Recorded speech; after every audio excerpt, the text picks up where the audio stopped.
Welcome tasty cooking. இன்னைக்கு ரொம்பவே டேஸ்டான Chinese potato stir fry recipe பார்க்க போகிறோம். இது கேரளாவில் கூர்க்க கிழங்குன்னு சொல்லுவாங்க, தமிழ்நாட்டில் சிறுகிழங்குன்னு சொல்லுவாங்க. இந்த சிறுகிழங்கு மிளகு வறுவல் ரெசிபி எப்படி செய்கிறதுன்னு சொல்லிட்டு பார்க்கலாம். இதை நீங்கள் சாப்பிட்டு பார்த்தீங்கன்னா அவ்வளோ டேஸ்ட்டாக இருக்கும். நம்ம உருளைக்கிழங்கு வறுவலை விட இந்த கிழங்கோட டேஸ்ட்டு கொஞ்சம் டிஃப்ரெண்ட்டாக இருக்கும். அவ்வளோ சூப்பராக இருக்குங்க. வாங்க இது எப்படி செய்கிறதுன்னு சொல்லிட்டு பார்க்கலாம்.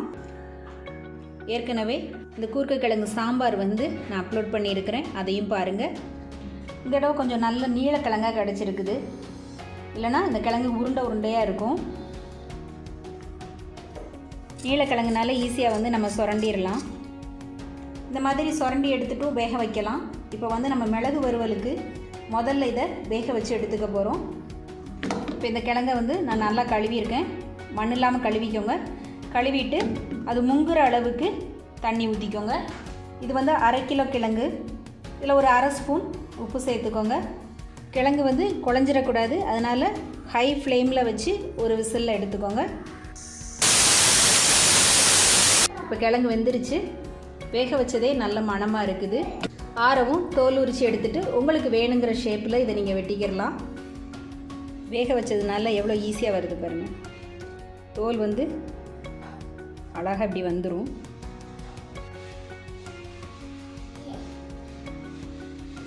உரிச்சு எடுக்கவும் எவ்வளோ அழகாக இருக்குது பாருங்கள். இது நீளமாக இருக்கிறதுனால நான் இதை இப்படியே வறுக்க போகிறேன். நம்ம பேபி பொட்டேட்டோ மாதிரி இருக்கும். நீங்கள் வேணும்னா உங்களுக்கு தகுந்த மாதிரி நீங்கள் வெட்டிக்கோங்க. உப்பு போட்டு வேக வச்சு இந்த கிழங்கே சும்மா சாப்பிட்றதுக்கே ரொம்ப நல்லாயிருக்கும். நான் உரிக்கும் போதே 2 கிழங்கு சாப்பிட்டுட்டேன். அந்தளவுக்கு டேஸ்ட்டாக இருக்கும். சாப்பிட்டு முடித்த உடனே வாய் நம்ம நெல்லிக்காய் சாப்பிட்ட மாதிரி இனிப்பாக இருக்கும், நல்லாயிருக்கும். ஒரு பேன் வச்சுட்டு ஒரு 3 ஸ்பூன் அளவுக்கு எண்ணெய் விட்டுக்கோங்க. நான் நல்லெண்ணெய் விட்டுருக்கிறேன். கேரளாவில் தேங்காய் எண்ணெய் ஊற்றி செய்வாங்க, ரொம்ப நல்லாயிருக்கும். நீங்கள் அப்படி செய்கிறதுனாலும் செய்யலாம். எண்ணெய் சூடானதும் 1/2 டீஸ்பூன் கடுகு, 1/2 டீஸ்பூன் சோம்பு ரெண்டையும் பொரிய விட்டுக்கோங்க. பொரிஞ்சதுக்கப்புறமா கொஞ்சம் கருவேப்பிலை பொரிஞ்சதுக்கப்புறம் பொடிசா நறுக்குன ஒரு பல்லாரி வெங்காயம் சேர்த்துக்கிறேன். இதோட பொடிசா நறுக்குன ஒரு பச்சை மிளகாய், பொடிசா நறுக்குன ஒரு மீடியம் சைஸ் தக்காளி, ஒரு 1/2 டீஸ்பூன் அளவுக்கு இஞ்சி பூண்டு பேஸ்ட்டு. நம்ம ஏற்கனவே கிழங்குல உப்பு போட்டு வேக வச்சுருக்குறோம். இப்போ இந்த வெங்காயம் தக்காளி எல்லாத்துக்கும் சேர்த்து கொஞ்சமாக உப்பு சேர்த்துக்கிறேன். இதை ஒரு நிமிஷம் வதங்க விட்டுக்கோங்க. வதங்கிருச்சு. இப்போ மசாலா சேர்த்துடலாம். ஒரு 1/4 டீஸ்பூன் மஞ்சள் தூள், 1/2 டீஸ்பூன் காஷ்மீரி மிளகாய் தூள் சேர்த்துருக்குறேன். நம்ம பச்சை மிளகாய் சேர்த்துருக்கோம், மிளகாய் தூள் சேர்த்துருக்கோம், மிளகு தூளும் சேர்க்க போகிறோம். அதனால் காரத்துக்கு தகுந்த மாதிரி நம்ம பார்த்து சேர்த்துக்கிறணும். ஆர்டினரி மிளகாய் தூள் சேர்க்குறதுனாலும் சேர்த்துக்கோங்க. 1/2 டீஸ்பூன் கரம் மசாலா தூள். இதை எண்ணெயில் லேசாக பரட்டி விட்டுட்டு உரித்து வச்சுருக்கிற கிழங்கையும் இதில் சேர்த்துக்கலாம். அது பரட்டும் போதே நல்ல வாசமாக இருக்கும்.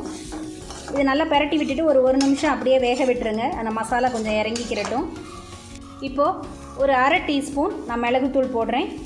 நீங்கள் காரத்துக்கு தகுந்த மாதிரி கொஞ்சம் கூட போட்டுக்கிறலாம். உப்பு டேஸ்ட் பண்ணி பார்த்துக்கோங்க. எனக்கு கொஞ்சம் உப்பு தேவைப்படுது, நான் உப்பு சேர்த்துக்கிறேன். கிழங்கு குழையாமல் இருந்ததுன்னா நம்ம இப்படி கிண்டும்போது உடையாது, இல்லைன்னா ஒரு மாதிரி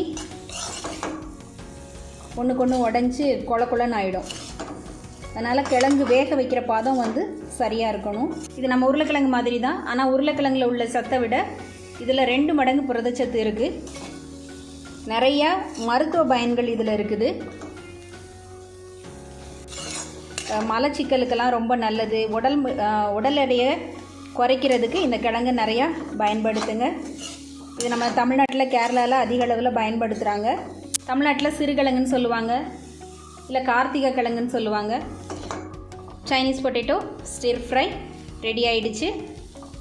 நீங்களும் ட்ரை பண்ணி பாருங்கள். மறக்காமல் சப்ஸ்கிரைப் பண்ணுங்கள், ஷேர் பண்ணுங்கள். நன்றி.